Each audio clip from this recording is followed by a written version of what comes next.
안녕하십니까. 상권 분석 현장에서 박균우입니다. 메디칼 상가 선택에서 경쟁력이 비슷하다면 이제 구축 상가보다는 신축 상가를 선호하는 게 일반적인 현상입니다. 이것은 이제 신축 상가라고 하는 부분들은 그만큼 건물 컨디션이 좋기 때문에 이제 내원하는 환자들 자체도 구축 상가보다 신축 상가에 있는 메디칼을 선호하기 때문에 그렇습니다. 따라서 임대료 부담만 크지 않다면 메디칼 개원에서 신축 상가를 선호하는 게 이제 일반적이라고 볼 수가 있습니다. 이 부분들은 결국은 우리가 뭐 모든 다른 업종들도 마찬가지지만은 임대료만 비슷하다면 결국은 그 좋은 컨디션을 가지고 있는 상가를 선택하는 게 일반적이라는 말씀을 드립니다. 그러나 이런 신축 상가가 모두 이제 그 동일한 조건에서 우리가 이제 협상이나 계약이 진행될 것 같지만 사실은 이제 공사 기간이나 완공 시기에 따라서 협상과 계약도 달라집니다. 오늘은 메디칼 개원 선택에서 신축 상가와 계약 협상에 대한 이야기를 한번 해보려고 합니다. 상가 시장 경기가 뜨거워졌던 한 10년 전 같은 경우는 대체로 해가지고 신도시나 택지지구 같은 경우는 상가를 분양을 하게 되면 대부분 준공이 되기 전에 거의 80%에서 90% 정도가 분양이 이루어지고 그 중요한 층에 이제 또 필요한 그 면적들이나 그리고 공간들 같은 경우는 임대도 그 시점에 대부분 준공되기 전에 시점이 맞춰진다는 겁니다. 그러나 지금 그 상가의 경기들로 보면은 소위 말해서 다른 것도 그렇지만 상가나 부동산 경기가 지금 현재는 최악이라고 합니다. 그러다 보니까 이런 그 상가시장 불황기에는 임차인이 갑인 시대이지만 실제로 신축 상가의 경우 어느 시점에 계약을 하는지에 따라서 임차인은 눈에 보이지 않는 그 비용을 더 지불할 수도 있고 덜 지불할 수도 있습니다. 그렇기 때문에 이런 부분들을 우리가 어느 정도 인식을 할 필요가 있습니다. 예를 들어서 이제 배우가 이제 아파트인 준주거 지역에 한 개층이 전용하고 90평으로 전체 7층 상가의 상가가 시행 중인데 현재 완공 시점까지 5개월 정도 남았다고 한번 가정을 해보겠습니다. 아마도 이제 건물주는 이 건물을 시행을 하기 위해서 땅값을 제외하고는 땅값 일부를 포함한 건축비 대부분은 그 은행 대출에 의존했을 겁니다. 이거는 뭐 실제로 돈을 가지고 있거나 안 가지고 있거나 이 부분들은 상가 건물을 시행을 하고 하는 부분들은 거의 대동소이한 그런 그 형태를 볼 수가 있습니다. 그렇다면 건물주는 어찌됐든 그 상가로 가는 부분들은 완공 이후부터는 임대차가 맞춰지지 않더라도 대출 상환 압박을 받을 수밖에 없습니다. 그렇기 때문에 건물주로서는 이런 압박을 줄이기 위해서는 완공 이전에 최소한 30-40% 이상은 임대를 맞춰 놓아야 금융부담에서 자유스러울 수 있습니다. 완공 전 임대를 맞추기 위해서 가장 좋은 방법은 물건에 대한 적극적인 홍보도 필요하겠지만 실제로 이 물건을 해가지고 중개를 할 수 있는 그 인근의 중개업소들이나 중개인들한테 많은 수수료를 지불하는 게 실제로 그분들의 적극적인 마케팅이나 그리고 이제 손님이 있고 하면 직접적으로 이제 컨택을 시키고 하는 능력을 발휘할 수가 있습니다. 그렇기 때문에 결국은 중개 수수료 외에 더 이상의 플러스 알파적인 수수료를 어느 정도 이제 제공을 할 것인지에 따라서 계약이 이루어지는 경우들이 많습니다.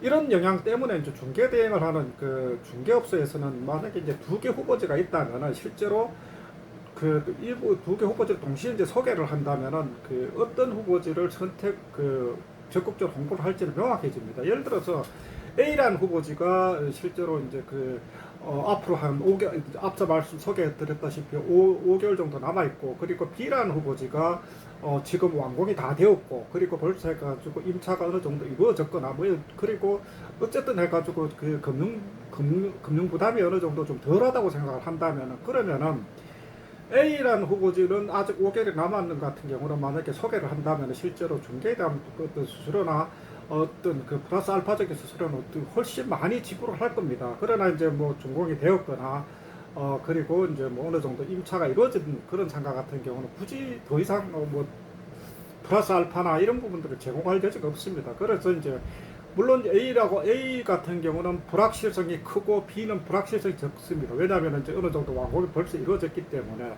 그러면은 이런 경우에들은 내가 수수료 같은 경우는 어떻게 이제 제공이 되느냐 하면 A라는 경우는 이제 불확실성이 크기 때문에 그만큼 수수료가 많이 제공이 됩니다. 그리고 이제 B라는 경우들은 불확실성이 적기 때문에 실제로 수수료도 작게 제공이 된다는 거죠. 그러면은 실제로 이제 그 중개인 입장에서는 그 불확실성이 적고 뭐 이런 부분들을 먼저 소개할 것 같지만 실제로 그렇지는 않습니다. 왜냐하면은 불확실성이 커야 그만큼 해가 수수료를 많이 받기 때문에 A라는 후보지를 먼저 소개를 한다는 거죠. 그러나 이 부분들은 바깥에 드러나지 않기 때문에 직접 어떤 그 당사자 같은 경우는 그 부분들을 별로 인식을 하지 못합니다. 그렇기 때문에 우리가 A하고 B하고 그런 사례들을 보면은 실제로 이제 이 부동산 중개업소에서 소개하고 하는 부분들이 사실은 적합할지 안 할지에 대한 부분들은 어느 정도 깊이 생각을 해볼 필요가 있습니다. 그래서 뭐 사실은 뭐 이건 다른 경우들도 많지만 결국은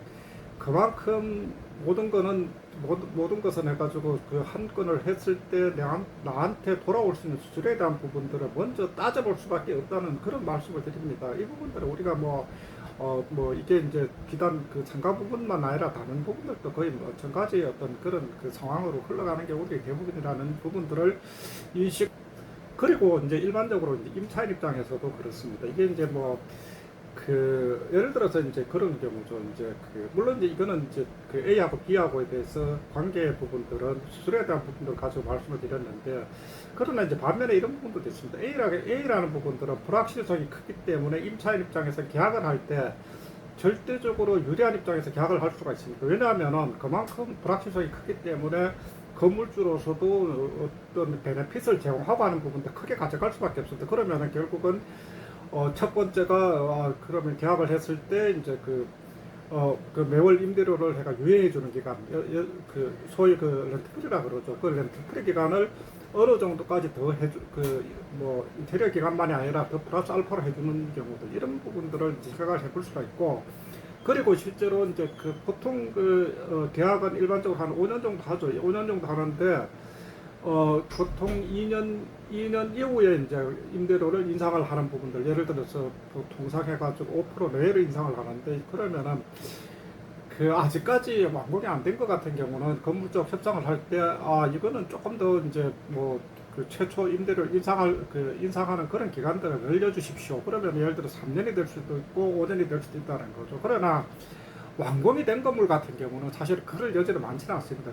그만큼 완공이 된 건물 같은 경우는 임대인 같은 경우는 결국은 이제 나는 기다리다 보면은 다른 사람들도 들어올 수가 있기 때문에 굳이 뭐 많이 렌트프리를 주는 것보다는 적당하게 그 인테리어 기간 정도만 이제 주는 걸로, 그리고 임대 계약도 일반적인 시장의 상황들, 그러니까 뭐 2년 이후에 이제 임대료를 인상한다든지, 그리고 뭐 3년 많이 해도 이제 3년 정도 이후에 매년 5%씩 뭐 이렇게 이제 계약이 이루어지기 때문에 실제로 그 건물이 신축 건물 같은 경우는 완공이 되었느냐, 그리고 완공 기간이 얼마나 많이 남았느냐, 그리고 실제로 완공이 이루어졌으면은 실제로 이제 어느 정도 입주가 이루어졌느냐에 따라 가지고도 계약 조건이 차이가 날 수밖에 없습니다. 그러나 우리가 그 개원하는 개원의 입장에서는 그렇다는 거죠. 예를 들어서 실제로 이제 그러면은 이제 신축 상가 같은 경우 어느 시점에 계약을 하는지 따라서도 이제 어떤 그 협상을 하는 거나, 그리고 어떤 계약 조건도 많이 달라질 수밖에 없습니다.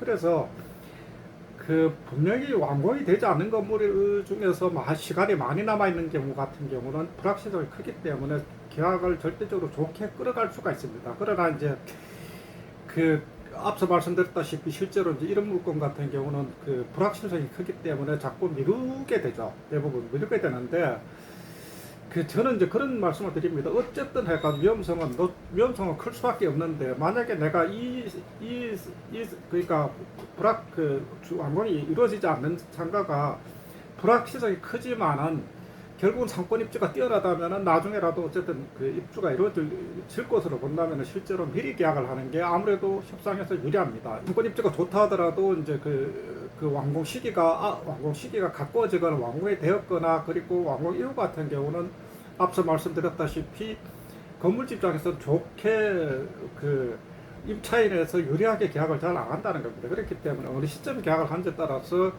계약 조건도 많이 달라질 수밖에 없다. 그리고 위험성 같은 경우는 결국은